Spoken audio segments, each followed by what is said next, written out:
Hey, it was I fun. didn't didn't get to say what I wanted to say, that with this stream, we've done more than PK has done for their Patreon in 10 years. Yeah. There's nothing more special than a lolcow being completely unaware of his surroundings, just blurting out and alerting just meaningless messages to the populace that really doesn't benefit them at all.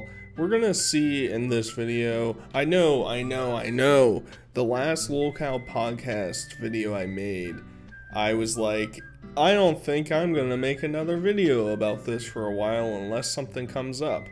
Well, something came up because Boogie's been a pretty interesting specimen over the past 2 months, basically since the documentary released, because he's been trying to rebrand his image, and in this entire stream or podcast, he's just a complete ass who thinks he's like some tough guy who definitely you should be taking advice from, and it's like, I don't know who Boogie thinks he is. It's like he should understand that he's scum underneath like everybody's feet.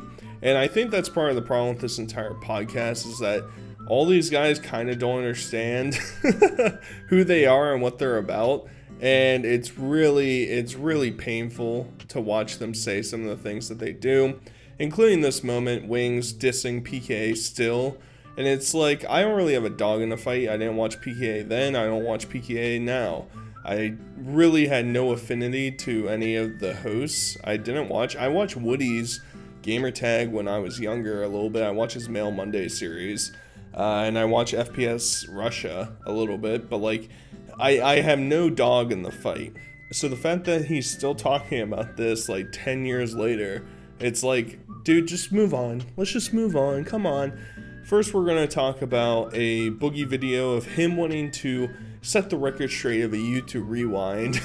And then we're going to move back into the podcast and, listen to their monkey brains try and form some sort of argument and defense for themselves. YouTube used to do this thing called YouTube Rewind, where they would take a look back at the previous year on YouTube. But eventually, YouTube had to admit that the internet is such a toxic cesspool that, number one, there's no good reason to go back and look at anything that happened. And secondly, there's no way to make a video like this that would actually please anybody. All they did was pander to the lowest common denominator and try to make themselves look like the good guy. Well, I no longer feel the need to be the good guy, so I don't mind being the one that takes a quick look back at 2023 and the year that I'm calling the year of Mr. Beast. Ah, that's why, guys. We can throw Mr. Beast in the title and the tags and the thumbnail. I mean, we can put him everywhere in this video. That's the whole point of this explanation for what YouTube Rewind really is. And, I think his description of YouTube Rewind is not very accurate as to why people hated it so much. People hated it so much because they progressively, I remember the very first one that they came out with was actually pretty well received. And as the years went on, they started to put more and more brand-friendly, corporate-friendly figures into the thing, and it was less about the actual creators of YouTube, because for some reason YouTube doesn't understand that it's not the Jimmy Kimmels and the Liza Koshis of the world that make the platform. It's the dudes that have 100,000 subscribers on their platform that make it. Because I don't know about you, but me personally, and we'll get into this a little bit later, but a lot of content nowadays on YouTube is really just, it lacks authenticity. There's just where's your personality and when it's related to what you're actually making. And I hope that my personality shines through at times. It's not perfect, but I would like to think comparatively, especially in this niche, there's not an alternative to me saying ball crushing factory a million times in my things and talking about how gross everybody is. I know, how original. But in actuality, I think it's just a fact of they were out of touch with everybody, and so people stopped liking it because they weren't actually showing the creators that achieved cool things. They just chose Lele Pons. It was basically just a bunch of old Viners that were in their videos, and it's it just never made any sense. And I've seen some individual people's take on YouTube Rewind. It's pretty cool. Like if they actually just did like a clip series of like each genre that exists on YouTube, that would be really cool. And it would probably save them a lot of money, so they wouldn't have to hire Will Smith. And, you know, Jada's probably in the background, you know, trying to find the ghost of Tupac to fillet. So that's an added cost. So, I mean, that's my rambling about YouTube Rewind. But I think they could bring it back if they actually cared about who they were focusing on. But that's never going to happen again. As a disabled person, allow me to say it sucks. If Mr. Beast wants to waste his money getting my knees replaced or getting my back fixed, I'm more than glad to let him, and I'll tell you why, because I'm sick of being a fucking victim. Come here for a second. I don't know who hurt you, but it's time to let it go. This entire video is like mind-numbing to listen to Boogie. Boogie, your entire personality is you being a victim. The entire time that you've been on the platform, whether intentionally or not. Currently, it's intentionally. You intentionally want people to feel like you're the victim and feel sorry for you. In the past, I think it was more so a perceived notion that people watch and are like, oh man, that guy's really huge and kind of pathetic and sad. But he's kind of nice, so you feel, you know, some sympathy for him. But this whole idea that it's like, yeah, you know, I have a disability too, because his whole argument is, well, Mr. Beast can do nice things on the internet and people still crush him for it. And it's like, yeah, that's gonna happen regardless. You know, I've talked to some people previously about what do you do with the hate? You know, do you get hate comments? Yeah, and it's like, yeah, I do. I mean, now that I have a more established audience than I did a year ago at this point, it is much less noticeable because there's more people interacting that aren't pushing that. But there's plenty of people that have talked shit about what I made or what I sound like, or what I cover, or my quality, or any of that stuff. I mean, there's people out there, and it's just like, who cares? It's just like a faceless person. And that's the same thing with like the Mr. Beast thing. It's like, yeah, he's helped out people, and there's gonna be people out there that say, oh, he's just doing it for attention. Oh, and it's like, it's still a good thing. You know, take it however you want, I guess. But the fact that Boogie's gonna try and equate Mr. Beast giving people eyesight or building wells in Africa to him being so morbidly obese at his own volition and also getting surgery to help him lose weight, but then he didn't follow through with it because he's pathetic and sad. And then he wants to say, yeah, I'm disabled just like all you other people. Yeah, I know. You know that Iraq veteran that got blown up by an IED? Yeah, I'm just like him. Me and him are the same. We have back and leg issues. Cry me a river, Boogie. So listen, we're waiting on the cows. We need to bring the cows to the barn, people. We do. We're waiting for the cows to make a link so I can click on it and they can all be here with you. You know what I'm saying? This is supposed to be like a farmer episode, right? Because I got some big problems with Wings, Boogie, and Tommy, to be honest, right? This whole episode, I'm just going to say it from the start. A lot of this drama that they're going to discuss and his fake outrage is exactly that, just fake. It just feels very dramatized to try and lure in people for the amusement of the podcast. And I'll also discuss a little bit more in depth later, but I just don't see the longevity of this podcast after watching some of their episodes. And they're gonna reveal why themselves. Their personalities are just straight trash.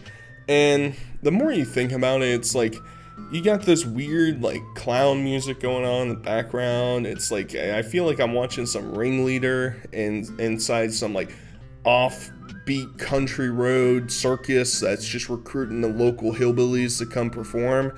That's the type of vibe I'm getting in this entire thing. But don't worry, Keem's gonna rile it up, and it's cute because Keem thinks, oh, where are the cows? We already got one here. You know, it's like Keemstar hasn't changed at all. And if you really want to go in depth about Keemstar comparatively, compared to everybody else on the podcast, he's not as big of a lolcow as they are, but he still is. He's taken more of a backseat role, but he's still the narcissistic, self-centered, aggrandized figure of himself that thinks he's some like god, thinks he's some internet legend. And it's like, no, not really. I mean, you've done some successful things and good for you, you're rich, whole thing, but that doesn't nullify your locale status. Hey, y'all judging Okay. my fucking tacos in chat? Fuck you, okay? All right, number one, y'all want me on a diet. I'm on a diet, okay? My plan is to eat whatever the fuck I want till I die diet, and lose huh? it all at once. Go fuck yourselves. All right. I got 33% through the Caleb Hammer episode, Boogie, and that doesn't look like you made those taco shells yourself, homemade. Did you go to a store and purchase them with credit card debt? Yeah, you got to grow the corn yourself. It's so funny because I did this Caleb Hammer episode. By the way, I don't think he did a good enough job of promoting the podcast, Caleb. But number one, that guy was such a dumbass. He thought that I actually bought a Tesla. Anybody with a brain knows I didn't buy a fucking Tesla. In case you didn't know that, I never bought the fucking thing. And then secondly, he's like trying to find something to nail me on. He's like going through my bank account, and the only thing he can find to nail me on is like eating out. Bitch, look at me. Do I look like somebody who's saving money on food? I'm feeding 3 people over here. I'm feeding me and my girlfriend and occasionally my fucking roommate, and I'm doing it on a fucking budget. If I'm doing it on $600 to $800 a month, which is what I am, I'm winning, Caleb. So Boogie's the biggest asshole, and if you haven't seen my video covering this whole financial audit that he did with Caleb Hammer, go watch it. It's doing very well. Thank you everybody who's enjoyed it and has talked about it. But Boogie is the biggest piece of shit because it's abundantly obvious at this point that Boogie went on Caleb Hammer's podcast because he knew he could get a new audience out of it. He knew he could stretch that glory, that fame that he's been savoring from the Mike Klum documentary just a little bit further, just a tad bit more. And if you never watched the Caleb Hammer series of him doing these audits, it is basically just him going through all their debts, all their bank accounts, their credit cards, everything, and giving them a plan, discussing what they're doing wrong, and helping them for the future, right? And Boogie has zero interest in following through with any of that. He's consciously obscuing the numbers. He's saying, oh, $600 to $800. No, $900 was basically the minimum number that he thinks that you are spending on fast food a month. $900. All right, so don't try and lie your way out of it. We've all seen it, Boogie. And it's cute of him to say, well, he didn't promote the podcast very well.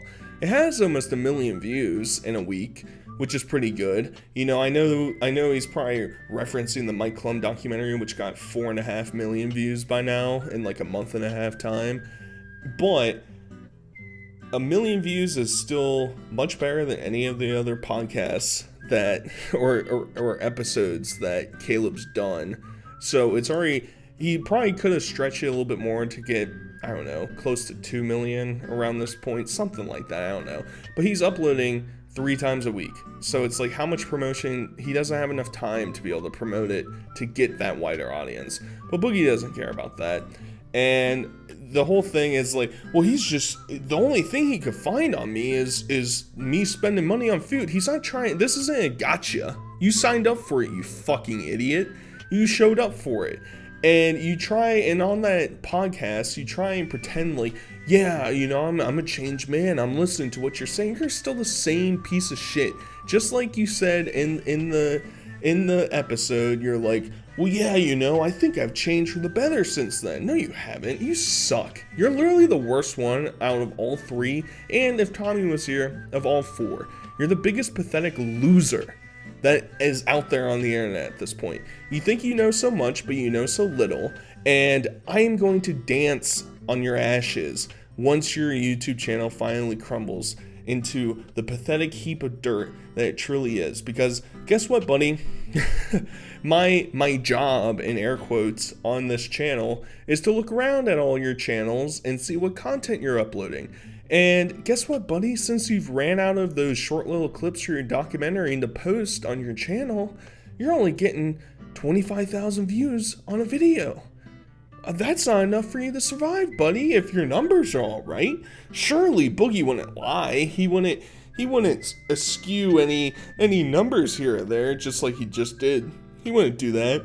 But it's really shitty to manipulate Caleb and try and make him out as some idiot. It's like, hey fatty, stop spending $50 a day on fast food and go buy your taco shells. Go buy your ground meat. All right? God, I hate him, dude. I really do. I'm sorry. Well, then he should have 2 women. All right. This guy sits here and he has an archive of Wings of Redemption's life on his fucking computer. He's on his 3rd documentary of Wings of Redemption. All right. And nobody's bullying him. Why is he not being bullied? Why did he come on? Why did he come on? And why did Boogie, you sit there and cuck and go, yeah, Juke, you make really good videos. He made videos on you too. He made videos on you too. I'll tell you exactly what. Number one, I said June makes good videos. The reality of it is your videos are boring as hell, June. If I, and I should have said this to your face when I had the opportunity, but I'll say it here. Come back on and I'll say it to your face. But your videos are boring as hell. They're about me. They're about Wings of Redemption. Could you pick a more boring fucking topic? The slimy little weasel. He's such a god.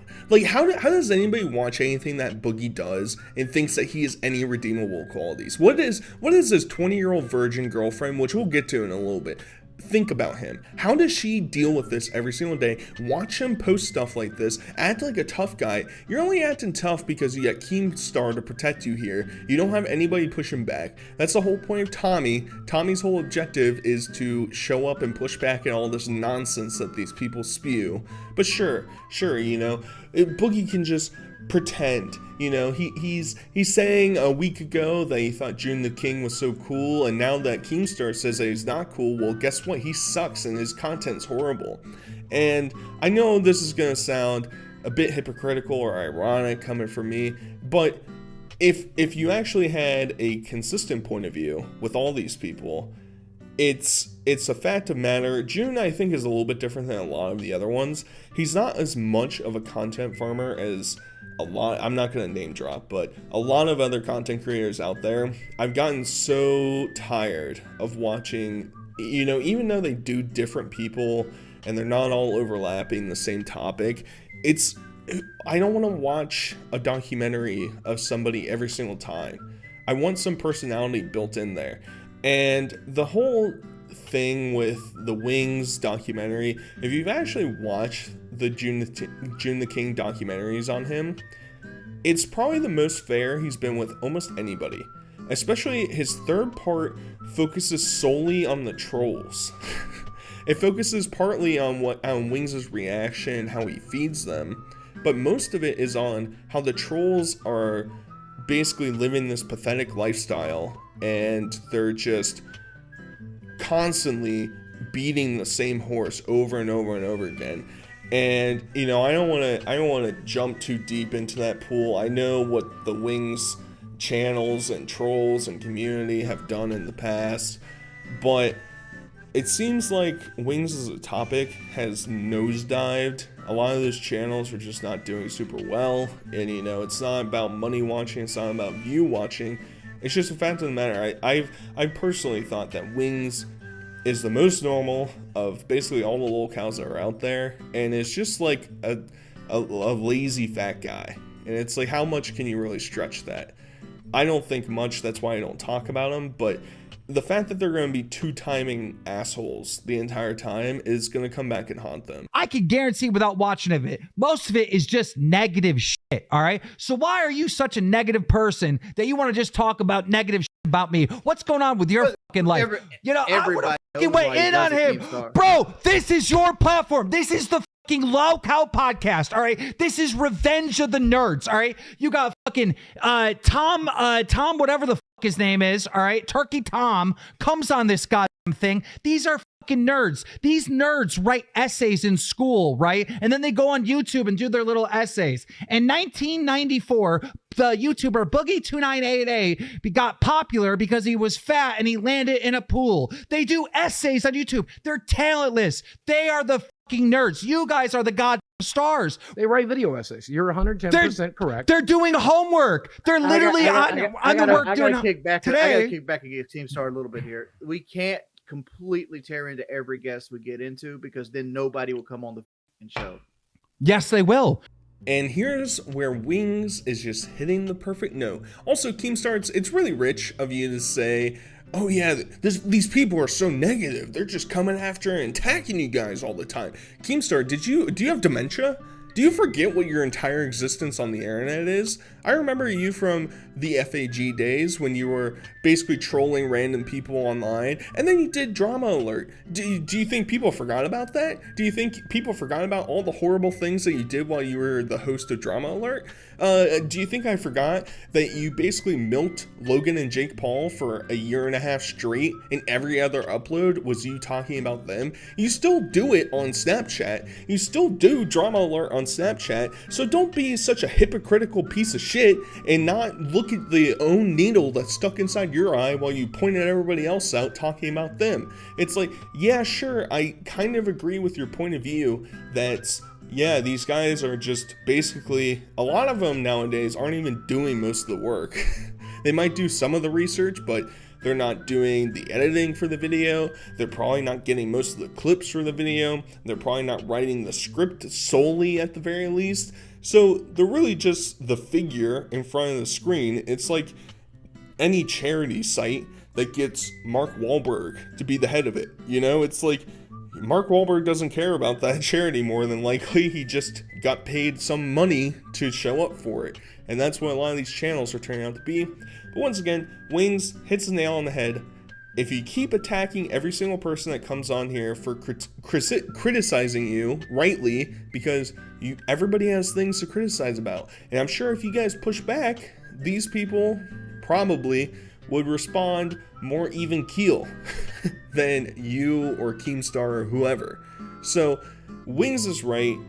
Keem is wrong. If you keep attacking these people to show up on your podcast, you're not going to get anybody. And you're not going to get somebody like Chris Chan or Daniel Larson or Cyrax to show up if you're just trying to lambast them the entire time. I was there. You told me and kid behind the camera and my girlfriend that you were dating this new girl and she was 18. Now, maybe... No, I told you. I heard you I wrong. was talking to a 19-year-old girl because she was 19 and we had not started dating yet. I told you I was talking to her and things might work out. She turned 20 in March, and after she turned 20, we started talking about being serious about it. Now, but how the fuck did you get 18 out of that? How the fuck did you get 18 out of that? And why did you start spreading 18? She looks 14 to me. That's all I'm saying. She looks really young. Anyhow, that sounds like a you problem. And wait, she's a virgin. Okay, she's a virgin. I fucked a 20-year-old virgin. There you go. Y'all have a problem with that? That's the life I live. Okay, and you could be doing it too. All right, if you want to fuck a 20-year-old virgin, look at my fat fucking body, look at my fat fucking ass, look at my fat, disgusting fucking face. I fuck 20-year-old virgins. That's what I fucking do. Okay, you could be doing it too if you get off your fucking ass. And this is probably the worst thing that Boogie might have ever said, in my recollection. Even worse than what he said to his fans on the stream in the past. Even worse than him begging for money. The fact of the matter is, if this girl could sit down in front of me right now, I would tell her, your life is about to be perpetually ruined because of Boogie. And it's not solely because of a huge age gap. It's because Boogie clearly loves the power dynamic. He loves the fact that you're an innocent little flower who has been destroyed by not having her father in her life, by not having anybody that she can trust, hence why she would run away in an instant to go live with Boogie. And Boogie can flex this on everybody else around him. Oh yeah, I'm banging 20-year-old virgins. What about that? You guys think that's cool? Not really, because once you eventually die, this girl is going to be distraught without you, and she is going to ruin her future, ruin it. It could take her a decade to get over it. So let's hypothetically say that she's like in her mid-30s before she can finally move past you, or God forbid you somehow live that long. Her life is over. It's basically over. She's not going to get any satisfaction.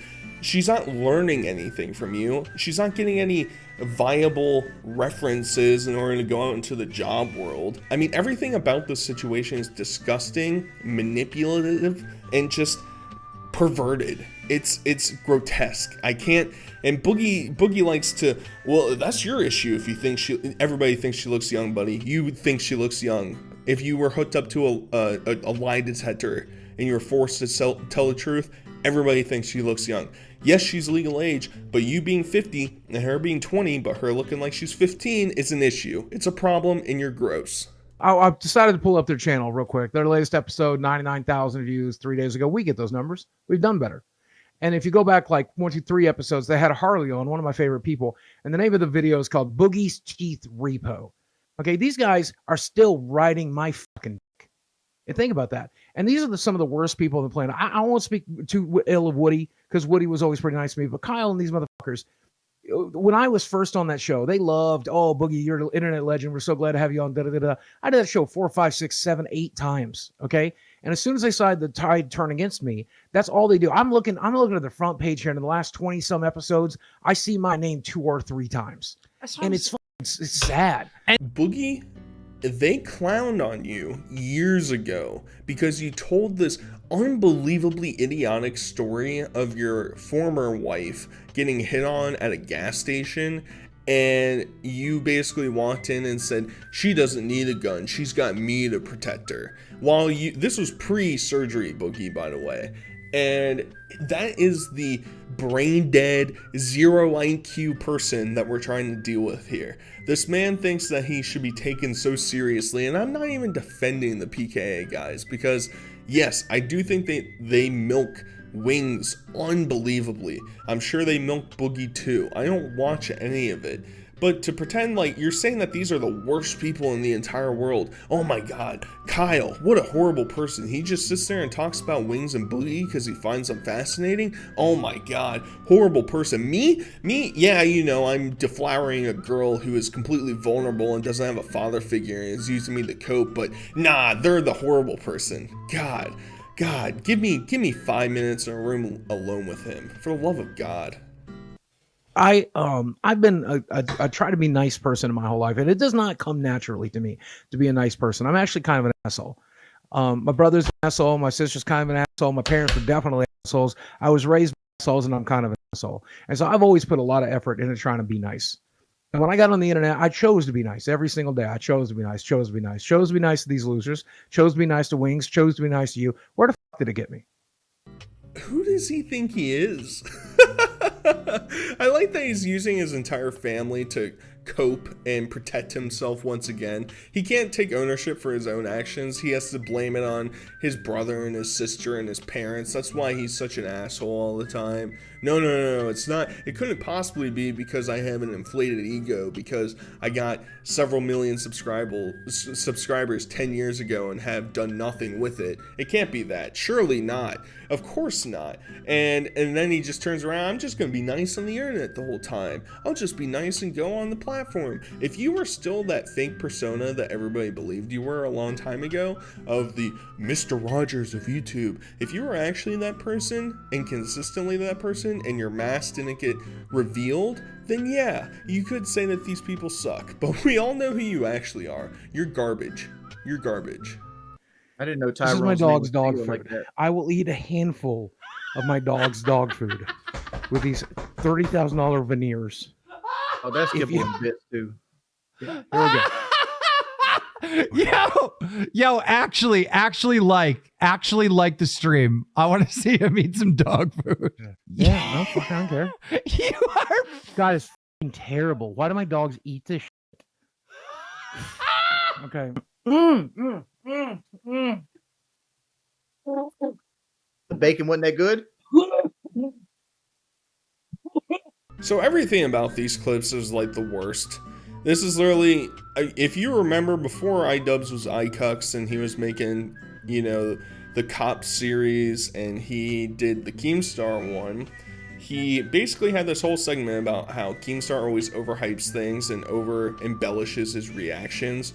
This is not that. This is not the high quality content that you think people are tuning in for. You know, I know that your entire demographic is essentially hype beasts that are trying to, I don't know, feel good about themselves, build clout off of the podcast. I really don't know who this is targeted for. I don't want to watch some fat, degenerate loser eat dog food and then have you maniacally laugh in the background. That's not really intriguing to me. I'm sorry. I know I'm talking about in a video, but at the same time, it's like, give me a break.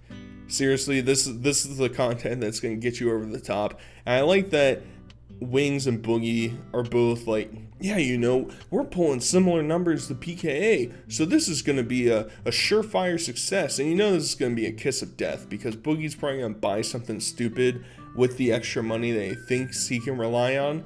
The fact of the matter is, this has been going for what, a month, and PKA's been going for 15 years or whatever, you know. And if you're still pulling similar views at that point, where is your high? You're not coming out of the gun swinging, and everybody already knows who you are. It's not like it's kind of unknown figures making a podcast together. So, whatever. They can live in their own fairyland. That's fine. Their downfall, outside of Wings, honestly, I've said it, and I'll continue to say it. I don't really have any beef with Wings. Boogie, I do. Keemstar, kind of. And I'll call it a day. I hope you guys enjoyed this video. Until next time, I'll talk to you guys later. Peace.